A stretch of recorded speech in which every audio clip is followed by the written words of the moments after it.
Good morning. This is Jerry with Innovational Musings. We have Glen Hiemstra, futurist.com. Glen gives a lot of speeches and writing and books on the future. And he's here at the Northwest Transportation Conference, going to give a keynote address. And he's been nice enough to give us a few minutes discussing his views on some of the future of transportation. So, good morning, Glen. Hi, Jerry. Now, we'll cover your talk you're giving. We'll link to your presentation on your website. And I went through that. Some of the questions I have regarding intelligent transportation systems is your view on where the U.S. is relative to the rest of the world in integrating ITS, and what challenges and benefits do you see from it? Good questions. I actually don't know where we are in relationship to the rest of the world in integrating ITS. It's been on the drawing boards here for 20 years. I began hearing about it 2 decades ago when I first was around transportation planners, and there have been limited applications. It seems like the promise is still kind of out there, especially when you get to the level of vehicles being able to talk to other vehicles, vehicles being able to talk to the infrastructure, and the infrastructure being able to talk to each other. About 3 years ago, I had the privilege of working with the Federal Highway Administration, developing a series of workshops across the country that we did, asking what should advanced research focus on. And the promise there was ITS would be able to someday know that every car that's coming to an intersection, every car coming to an intersection would know every other car that's coming there, and you would be able to have pretty active collision avoidance.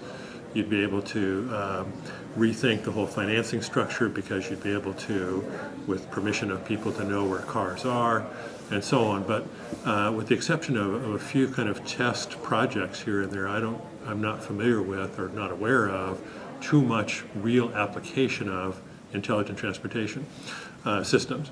What has happened, I think, is that the vehicle manufacturers, of course, have begun to integrate GPS guidance systems into all the cars, and that's making some difference in terms of people being able to navigate a little bit more easily, see traffic jams and so on, and that might smooth things out a little bit.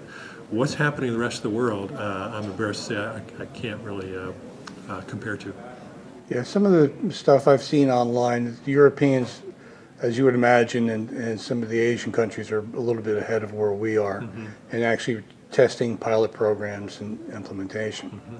Well, let's go a little bit more general then. Your view of can the government help, or the federal government help with innovation, by funding R&D, and what are they good at versus a bottoms-up entrepreneurial technology approach? Well, I never see those things as either or, and I would say that in the last decade or two, the federal government has probably not done as much as it could in terms of encouraging innovation, because of the constant political pressure to avoid any kind of, shall we say, industrial policy. But when we did that FHWA project, a certain amount of money had been set aside. Believe it or not, it was actually an earmark set aside for advanced research. And so then the question was, well, if we're going to do that, so we said, well, let's look at new materials science and how that might apply both to infrastructure and vehicles. Let's look at intelligent transportation systems. And there were 2 or 3 other things around sustainability and climate change and so on that the recommendation was to devote your research dollars to. And there are some active research efforts going on. And so what the federal government can do is, working primarily with university transportation planners, university transportation academics, encourage sort of real baseline research into things, out of which can come some entrepreneurial ideas.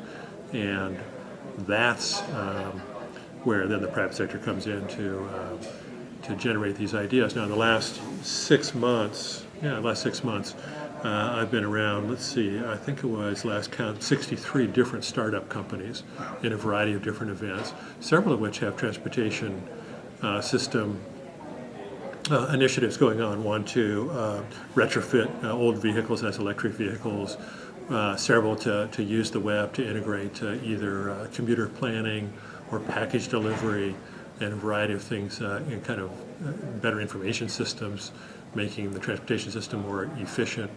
And I've actually been very, very surprised. And of course, none of them are really necessarily supported by the government.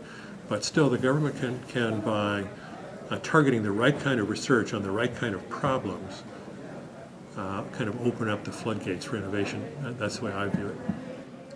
Yeah, it seems like they've been better off sticking to the basic and fundamental research and leaving applications more to the private. That makes sense. They did I remember at the time we were doing that project, we talked about an experiment that had been done in cooperation with a couple of universities, I think a state highway transportation department and the US DOT on nanotechnology applied to concrete, and they had built a prototype bridge deck with concrete that was lighter and stronger because it was made by this molecular system. Unfortunately, it's a lot more expensive, so whether it's actually usable or not, we don't really know. But that's the kind of research that could lead a company to say, well, let's go into producing that and figure out how to make it cheap enough so that we could actually use this. Okay. Okay.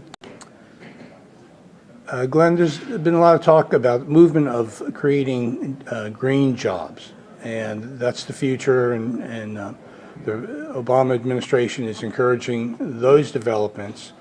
What are your thoughts on that? Is there enough growth in those kind of jobs to offset the traditional labor market that we've seen? The second part of the question, I'm not sure whether there's enough jobs there at the right timing to offset the job losses, for example, that we've had, this 78 million job loss that we've had during this recession.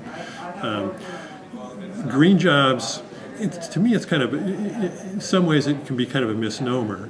It really is the following question. In the book that I wrote a couple of years ago called Turning the Future into Revenue, I started the energy chapter by saying we're running out of oil just in time, and that the next 25 to 40 years will be a time period in which we make an energy transition comparable to the transition from coal and wood to oil. Well, so you've got a 25 to 40 year period. It's a long period of time. It doesn't happen overnight.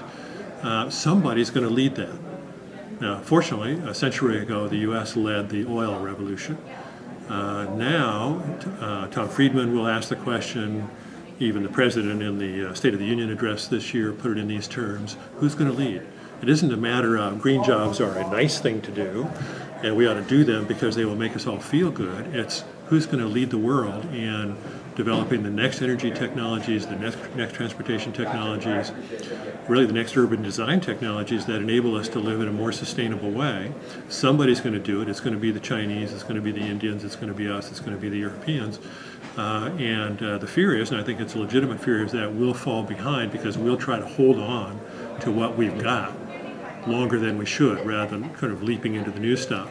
And again, it's not an overnight transition. People think, well, we can't stop driving cars tomorrow, internal combustion engines. Well, we're not talking about that. We're talking about a 25-year transition. But we ought to step up and lead. And if you are the leader in an industry, then it stands to reason that you probably would generate an awful lot of jobs from that, perhaps more jobs than anybody else. So that's the reason that I think it's a great idea to generate green jobs, because it puts you in a leadership position.